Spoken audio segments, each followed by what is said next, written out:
Bell Ribeiro-Addy. Thank you, Madam Deputy Speaker. This government is making a habit of breaking the law. Just last Friday, the Home Secretary was found to be in breach of the law, and not for the first time, in relation to the Equality Act and the mistreatment of refugees.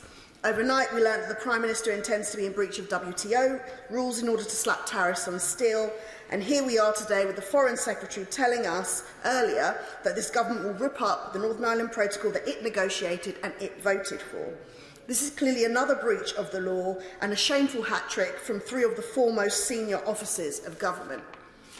The party opposite can keep trying to spin it however it likes, but the bottom line is that the withdrawal treaty is an international treaty. The unilateral abrogation of a treaty or any part of it is a breach of international law. In addition to undermining any reputation for straight dealing this government may still have, it also tarnishes the reputation of this country. It drives a coach and horses through the entire agreement that we've made with the European Union, and it undermines the Good Friday Agreement with all the potentially serious consequences that that entails. It insults our intelligence, Madam Deputy Speaker, when the Foreign Secretary claims that it is to protect the Good Friday Agreement. It does the very opposite, and she knows it. The potential consequences from this legislation include, but are not limited to, the possibility of an all-out trade war with the EU, no trade deal with the United States, severe disruption to our trade at a time when the economy is already suffering from Conservative economic mismanagement, and instigating political turmoil once more on the streets of Northern Ireland.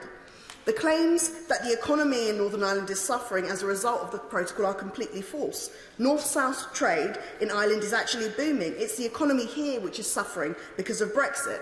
Ministers know full well that the majority of people in Northern Ireland voted against Brexit, and by a much bigger margin than the Vote Leave campaign achieved.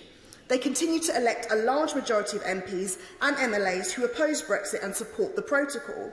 But then this government and its predecessors have never been overly concerned with democracy in Ireland.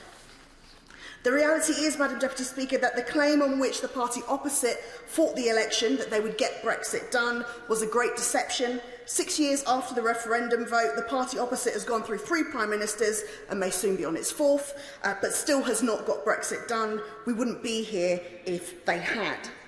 Now, the Foreign Secretary called herself a patriot and said her party was the party of the Union and firmly in belief and support of the Union, but the party opposite can't actually be serious. A disastrous Brexit and now trying to fiddle with it, a shoddy government generally, shocking legislation which is just making nationalist arguments for them, and hostility to greater devolution, and ignoring the views of people right across the other nations of this country. This government is not a defender of the Union. It's probably actually the biggest threat to the Union of the United Kingdom that there has been in recent years. Madam Deputy Speaker, they are unwilling to face reality or to come clean with the people of this country.